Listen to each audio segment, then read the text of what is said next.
Centre और state में किस तरह का डिस्प्यूट है? तो 3 डोमेन में सेंटर और स्टेट में डिस्प्यूट होता है। पहला है लेजिस्लेटिव डोमेन, यानी लॉ मेकिंग में सेंटर और स्टेट में कौन सा डिस्प्यूट है। दूसरा है एडमिनिस्ट्रेटिव, इम्प्लीमेंटेशन में कौन सा डिस्प्यूट है। और तीसरा है फाइनेंशियल, रिसोर्स को लेके सेंटर और स्टेट में किस तरह का कन्फ्लिक्ट है। तो 3 तरह का जो है डिस्प्यूट है। तो सबसे पहला डिस्प्यूट देखेंगे सेंटर और स्टेट के बीच लेजिस्लेटिव रिलेशन कैसा है। तो लेजिस्लेटिव रिलेशन में जब हमारा संविधान बना ही था सिंस इंडिपेंडेंस, तो ये ऑलरेडी टिल्टेड था टुवर्ड सेंटर, यानी जो लॉ मेकिंग पावर है वो किसके तरफ ज़्यादा टिल्ट था, सेंटर की तरफ। यानी जो ज़्यादातर लॉ बनाने का पावर था, जैसे 3 लिस्ट होता है, यूनियन लिस्ट यानी जिसमें सेंटर लॉ बना सकती है। दूसरा था कंकरेंट लिस्ट जिसमें सेंटर और स्टेट दोनों बना सकती है। और तीसरा स्टेट लिस्ट जिसमें सिर्फ स्टेट बनाएगी। तो ये तो ऑलरेडी सेंटर के पास था। और कंकरेंट में भी अगर सेंटर लॉ बनाता है तो उसी का वैलिड होगा, ना कि स्टेट का। तो 2 लिस्ट ऑलरेडी इंडिपेंडेंस के टाइम में ही सेंटर को दिया हुआ था। उसके बाद इवन बाद में क्या हुआ, जो डिस्प्यूट हुआ 44th अमेंडमेंट के थ्रू 5 जो कंकरेंट लिस्ट था, जो 5 सब्जेक्ट था जो स्टेट लिस्ट में था, उसको ट्रांसफ़र कर दिया गया कंकरेंट लिस्ट में। तो ऑलरेडी जो है यूनियन लिस्ट के साथ कंकरेंट लिस्ट में 5 और जो सब्जेक्ट है वो ऐड कर दिया गया। तो कहीं ना कहीं इससे फर्दर सेंटर की तरफ टिल्ट हुआ। ये तो हुआ कुछ बेसिक पॉइंट। लेकिन आप फिर एग्ज़ाम में क्या लिखेंगे, तो उसके लिए जो पहला पॉइंट है वो सबसे पहले आप यूज कर सकते हैं कि ड्यूरिंग इमरजेंसी, लेजिस्लेटिव रिलेशन में जो सबसे पहले क्या होता है कि ड्यूरिंग इमरजेंसी के टाइम में जो पावर होता है स्टेट का, वो ऑलरेडी लॉ मेकिंग का वो वहाँ पे एक तरीके से सस्पेंड हो जाता है स्टेट पावर। तो पहला तो ये है, इसलिए सेंटर की तरफ टिल्टेड है। और इवन जो नॉर्मल टाइम है आर्टिकल 249, इसके बिहाफ पे क्या होता है कि जो सेंटर है, अगर राज्यसभा कोई रेजोल्यूशन पास करे तो सेंटर यहाँ पे भी लॉ बना सकती है स्टेट के लिए। तीसरा है आर्टिकल 252, 252। यहाँ पे क्या होता है, यहाँ पे होता है कि 2 या 2 से अधिक स्टेट अगर 2 और मोर देन 2 अगर वो रेजोल्यूशन पास करके दे तो यहाँ पे भी लॉ बना सकता है सेंटर स्टेट के लिए। तीसरा है अगर कोई इंटरनेशनल ट्रीटी इम्प्लीमेंट करना हो तो उस समय भी सेंटर लॉ बना सकता है। तो 249, 252, 253 और इमरजेंसी। प्लस ये लेजिस्लेटिव डोमेन में सिर्फ इतना ही डिस्प्यूट नहीं है, बल्कि इवन ये भी है कि कुछ ऐसा बिल है, सर्टेन बिल, जिसमें प्रेसिडेंट का कंसेंट चाहिए। ठीक है, कुछ ऐसा बिल है, अगर इंटर स्टेट का कोई डिस्प्यूट, कोई ऐसा बिल है, तो बिल इंट्रोड्यूस करने से पहले ही आपको प्रेसिडेंट के पास भेजना पड़ेगा, यानी कहीं ना कहीं सेंटर के हाथ में आ गया। प्लस उसके बाद है कि अगर गवर्नर जो है वो गवर्नर बिल रिजर्व रख सकता है सेंटर के लिए, प्रेसिडेंट के लिए। तो इस तरह से जो है लेजिस्लेटिव डोमेन में ये सारा डिस्प्यूट है सेंटर और स्टेट के बीच। तो इमरजेंसी के समय article 249, 252, 253, president can the bill can be reserve for the president और governor can also reserve the bill.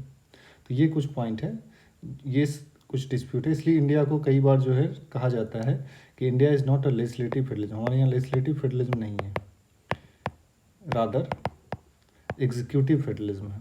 यानी एडमिनिस्ट्रेशन में पावर ज़्यादा बेटर बटा हुआ है, ना कि लॉ मेकिंग में। India is a executive federalism. तो ये हो गया पहला जो है इशू लेजिस्लेटिव डोमेन में। दूसरा टॉपिक है, मतलब इसी में रिलेटेड है, दूसरा डिस्प्यूट है सेंटर और स्टेट के बीच, वो है एडमिनिस्ट्रेटिव रिलेशन में। एडमिनिस्ट्रेटिव रिलेशन में किस किस तरह का डिस्प्यूट है। तो एडमिनिस्ट्रेटिव रिलेशन में चूँकि हम लोग कनाडा से इंस्पायर है हेवली, तो यहाँ पे एडमिनिस्ट्रेशन में जो पहला इशू आता है वो है एक, वहाँ पे भी बहुत सारा डिस्प्यूट है। पहला है आर्टिकल 256 और 257। ये डिस्प्यूट क्या होता है कि यूनियन जो है, सेंटर स्टेट को डायरेक्शन दे सकती है। Under article 256 and 7 centre can issue direction. क्या चीज़ डायरेक्शन? सेंटर इशू कर सकती है स्टेट को डायरेक्शन किसी भी लॉ इम्प्लीमेंटेशन के लिए, ठीक है।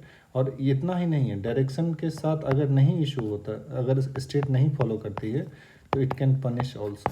तो ये एग्जीक्यूटिव यानी जो एडमिनिस्ट्रेशन में सेंटर, यहाँ पे ये एक डिस्प्यूट है सेंटर और स्टेट के बीच कि आपको लॉ इम्प्लीमेंट करना है, क्योंकि एग्जीक्यूटिव का में जो भी एडमिनिस्ट्रेशन में डिस्प्यूट होगा वो सारा लॉ इम्प्लीमेंटेशन से रिलेटेड होगा।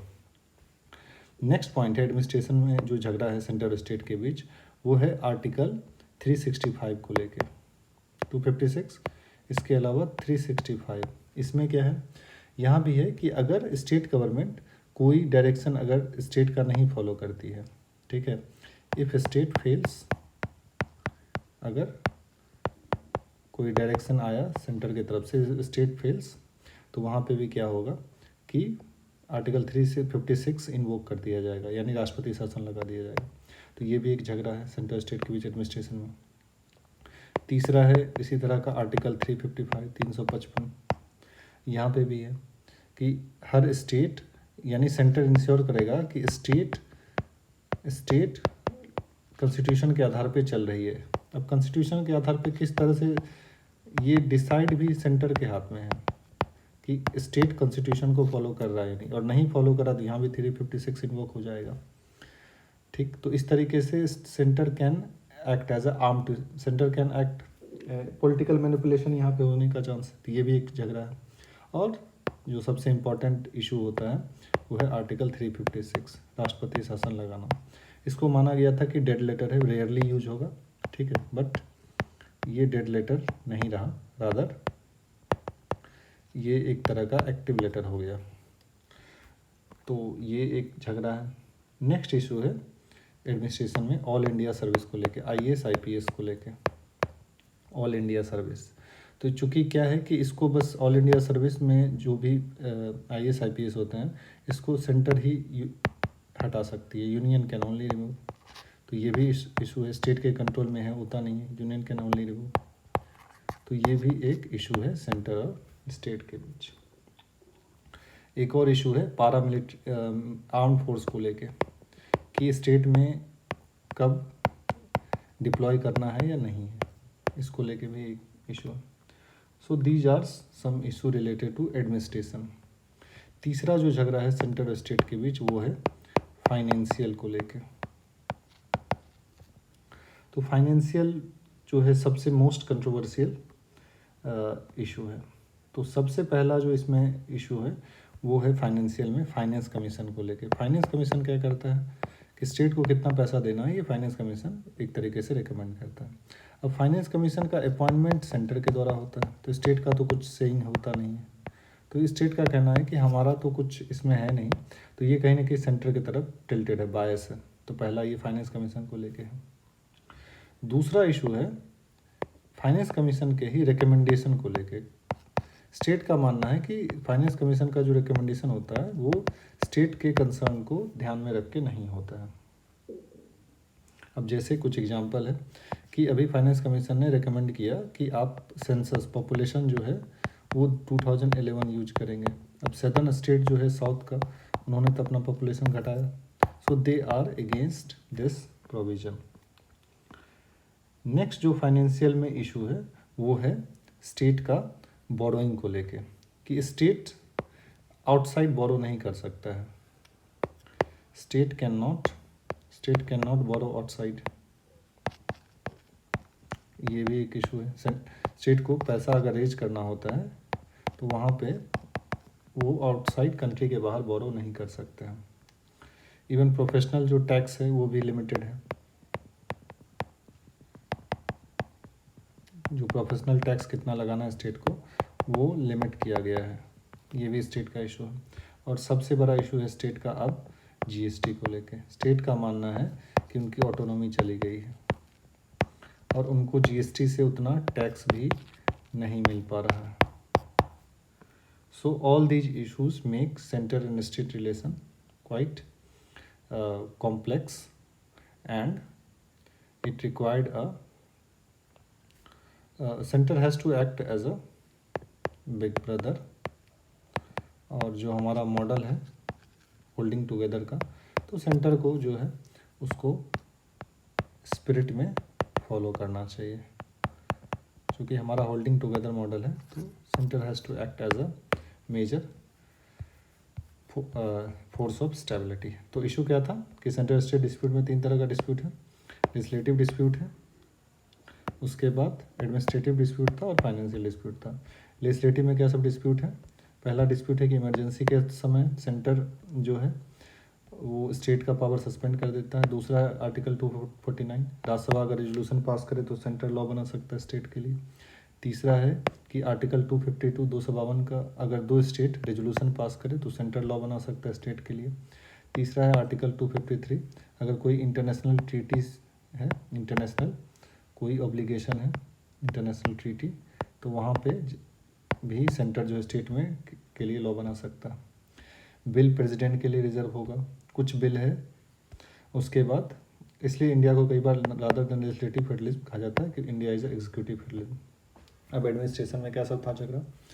आर्टिकल 256 और 257 में है कि सेंटर इशू करेगा डायरेक्शन, और अगर स्टेट नहीं फॉलो किया तो पनिश करेगा। आर्टिकल 365 है, स्टेट अगर नहीं फॉलो किया तो वहाँ पे भी पनिश होगा। आर्टिकल 355 में था कि सेंटर इंश्योर करेगा कि स्टेट कॉन्स्टिट्यूशन को फॉलो करे, यहाँ पे भी पनिश का प्रोविज़न है। आर्टिकल 356 में है राष्ट्रपति शासन, ये भी एक्सेसिवली यूज होता है।